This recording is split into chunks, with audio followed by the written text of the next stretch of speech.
I'm here to talk about success. The first rule of success is to have a vision. You see, if you don't have a vision of where you go, and if you don't have a goal where you go, you drift around and you never end up anywhere. I mean, as you know, I was born in 1947 in Austria after the Second World War. So I was very fortunate that I stumbled on my vision. And I didn't really like Austria when I grew up. I couldn't wait to get out of there. I couldn't see myself becoming a farmer or a worker in a factory or anything like that. Even though my parents wanted me to stay there and have a normal life. But that was their vision, not mine. My vision was totally different. I felt that I was born for something special, for something unique, for something big. Then one day I went to school. I remember I was 11 years old. And they showed a documentary about America. And there they showed in this documentary the huge skyscrapers, the high-rises, the huge bridges, the 6-lane freeways, and all of this stuff. And I said to myself, that's where I want to be. I don't want to be around here with these little farmhouses and these little buildings. I want to be in America. One day after school, I walked by a store in Graz. So I went inside and I looked around, and then I saw a magazine. I saw a bodybuilding magazine that had Reg Park on the cover. Reg Park was then a 3-time Mr. Universe. And I saw him on the big screen as Hercules. I read that and I said to myself, wow, this is the blueprint for my life. This is exactly what I want to do. I want to become a bodybuilding champion just like Reg Park. I want to get into movies just like Reg Park. And I want to make millions of dollars and be rich and famous just like Reg Park. Do you know how great it felt that I knew where I was going? Imagine the majority of people don't know where they're going.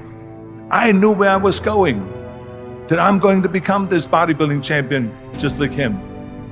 So it was just a question of how do you do it? I was so relieved, because when you have a goal, when you have a vision, everything becomes easy. So people always ask me, when they saw me in the gym in the pumping iron days, they say, why is it that you're working out so hard? 5 hours a day, 6 hours a day, and you have always a smile on your face. And I told people all the time, I said, because to me, I'm shooting for a goal. In front of me is the Mr. Universe title. So every rep that I do gets me closer to accomplishing that goal, to make this goal, this vision turn into reality.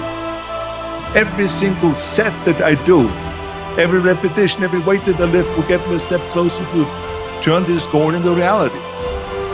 So I couldn't wait to do another 500-pound squat. I couldn't wait to do another 500-pound bench press. I couldn't wait to do another 2,000 reps of sit-ups. I couldn't wait for the next exercise. At the age of 20, I went to London and I won the Mr. Universe contest as the youngest Mr. Universe ever. And it was because I had a goal.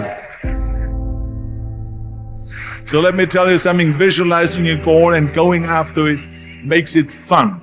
You got to have a purpose no matter what you do in life. You got to have a purpose. 74% hate their job in America. Now, this is not much different when you come to Europe. The majority of people don't like what they're doing because they're really not doing it because they didn't have a goal and they followed this goal. They just aimlessly drift around, and then all of a sudden there's a job opening, so they get that job because you have to work. But then when you work, it's a chore. It's work. It's not fun. So if you think about, only a quarter of the people really enjoy what they're doing in life.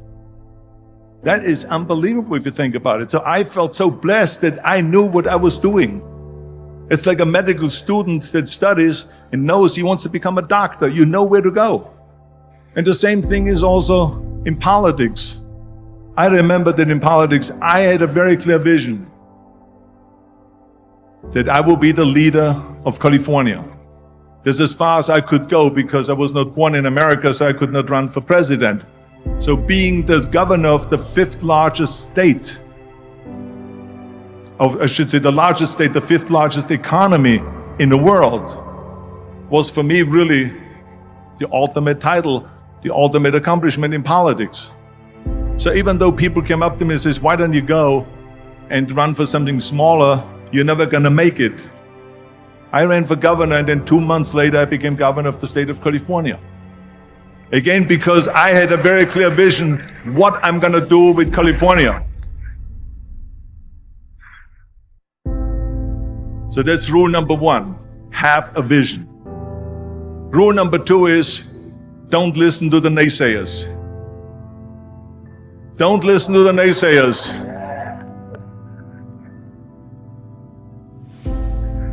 Everything I ever did, the thing that I heard out of people's mouth was, that's impossible. That can't be done. Or no. That is exactly what I heard, and of course I proved to the people that it can't be done. So whenever someone said to me, it can't be done, I heard, it can be done. When they said no, I heard yes. And when they said it's impossible, I heard it is possible. I'm a strong believer of what Nelson Mandela said, that everything is always impossible until someone does it. Well, I'm going to be the one, I said to myself, I'm going to do it and I'm going to show it to them. Maybe it has never been done before. That's perfectly fine with me. But I'm going to do it. And I did not listen to the naysayers. It's all about the hard work that you put in. I said to myself, in bodybuilding, I worked out 5-6 hours a day. I'm going to do the same thing now for acting. And of course, I went to college to study English. I studied the accent removal, acting classes, and all of this stuff, all day long. I worked and I worked and I worked. And within a short period of time, I made one movie called Hercules in New York, which of course went right into the toilet. But it didn't discourage me. I still had the same vision. And then all of a sudden I did Streets of San Francisco. I did Stay Hungry and Pumping On and The Villain.